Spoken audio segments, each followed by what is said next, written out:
Les amis, bonjour, j'espère que vous allez bien. C'est votre Boygal, c'est une victoire du Real 3-2 face à Celta Vigo. C'est bizarre, même, c'est très bizarre de dire 3-2 parce que jusqu'à la 60e minute, on était à 3-0, donc tout le monde s'attendait à ce que ce match-là termine à 4-0, 5-0. Tu te dis match sans pression, le Real va écraser Celta Vigo, forcément, vu qu'on a mené 2-0 à la mi-temps.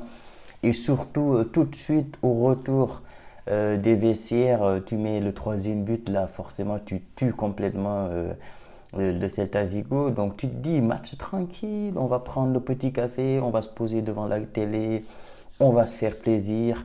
Mais non, non, non, non. Quand tu as le Real Madrid en face, quand c'est le Real Madrid qui joue, malheureusement, j'ai l'impression que nous, en tant que supporters du Real, on n'a pas le droit au bonheur du début jusqu'à la fin d'un match. Non, non, c'est pas possible. Genre, avoir un match tranquille où tu te dis 5-0, 4-0, 6-0, etc. Tranquille. Je sais même pas si le Real cette année, on a gagné un match avec 4 buts d'écart. Ou bien même 3 buts d'écart. Je sais même pas si on en a eu. Tellement qu'à chaque fois c'est pareil. Tu mènes, l'équipe revient. Et tu es là sous pression jusqu'à la fin du match avec Courtois qui te sauve, franchement, c'est dur. C'est dur le Real cette année, vivement la fin de cette saison, vivement que ça se termine parce que là c'est plus possible. Même quand tu mènes 3 buts à 0, tu ne peux pas être tranquille. Même quand tu as 3 buts d'écart, tu ne peux pas être tranquille. Mais avec 4 buts d'écart, voilà, il peut se passer des choses, ça peut revenir à 3-3, enfin bref. En tout cas, très content pour deux joueurs. Bah, d'abord pour Kylian Mbappé, qui revenait de sa suspension suite à son carton rouge et qui te met en doublé comme ça, incroyable. De très beaux buts. Un premier but, un tir comme ça en déséquilibre du Kylian Mbappé. Ça part dans la lucarne. Franchement, très beau but. Moi, quand il a contrôlé le ballon et qu'il commence à. Le défenseur commence à revenir et tout, je me suis dit c'est mort, c'est fini cette action, ça va repartir. Mais c'est Kylian Mbappé, il est capable, même dans ces positions-là, de te mettre une frappe passe comme ça là et qui termine au but. Son deuxième but également sur une passe de Arda Güler incroyable. Il finit comme ça, tire du pied gauche, croisé, très beau but. Donc Kylian Mbappé qui revient à un but de Lewandowski. Et j'ai vu que Lewandowski, je pensais que Lewandowski c'était presque fin de saison. Mais Lewandowski, il y a de fortes chances qu'il soit là au Classico parce que je l'ai vu là, il a repris le. Et même Balde également, ils ont repris tous les deux l'entraînement collectif. Donc il va être là. Il y a un but d'écart, il reste 3 matchs, il reste les gars 3 matchs, il reste le Classico. Et le Barça, il le reste Athletic Bilbao et Villarreal. Et le Real, nous, il nous reste le Classico plus Séville et. Putain, c'est qui? Ah, j'ai oublié le troisième. Séville et Espagnol de Barcelone, je crois. Enfin bref, à vérifier. Mais c'est sûr qu'il y a Séville et il y a une deuxième équipe et le Barça, il le reste Athletic Bilbao et Villarreal. Ça va être chaud. Pour moi, tout va se jouer au Classico. Enfin, c'est même pas que pour moi, c'est pour tout le monde. Ça va se jouer au Classico. Si tu perds le Classico, le Barça prend 7 points, la Liga est finie. 7 points, tu ne peux pas revenir, c'est impossible. Même si le Barça perd les deux derniers matchs, je veux dire, si le Barça gagne le Classico, même si le Barça perd les deux derniers matchs du Classico, bah, ça sera quand même fini. Euh, Si le Real gagne, attendez, c'est quand même incroyable. C'est en gros si le. Attendez, est-ce que je dis des conneries ou pas? Est-ce que je dis des conneries ou pas? Il reste 3 matchs. Si le Classico, si le Barça gagne le Classico, le Barça prend 7 points. Donc 7 points, même si tu perds tes deux derniers matchs, on ne peut pas revenir, c'est impossible. Donc oui, tout va se jouer au Classico. Si le Barça gagne le Classico, ça sera fini. Donc ça veut dire que le Barça peut être champion le jour du Classico. Ça, j'avais pas pensé à ça. J'espère que je me trompe. Bon, je vais vérifier après. Bon, on va pas tergiverser sur ça. Je vais vérifier après. Mais en tout cas, ce qui est sûr et certain, c'est que tout va se jouer au Classico.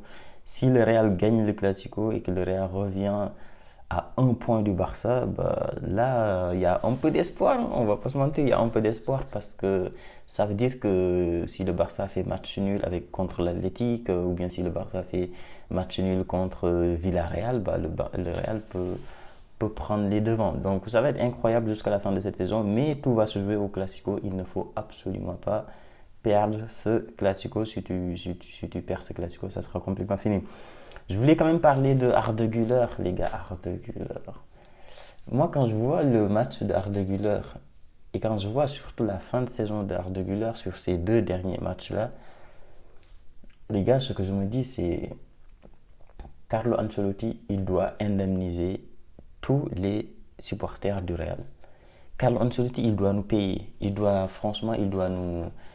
Pour se faire pardonner, pour qu'on le pardonne, il doit payer tous les supporters du Real. Parce que les gars, Arda Güler, quel joueur. Quel joueur ce joueur. Quel joueur incroyable. Son but enroulé comme ça sur un corner. Tu mets ça sur la lucarne, une frappe passe du pied gauche. Non, c'est incroyable. Et même au-delà de ça, dans son match, moi j'ai l'impression d'avoir revu Ozil. Vous vous rappelez de l'époque Ozil avec Cristiano Ronaldo?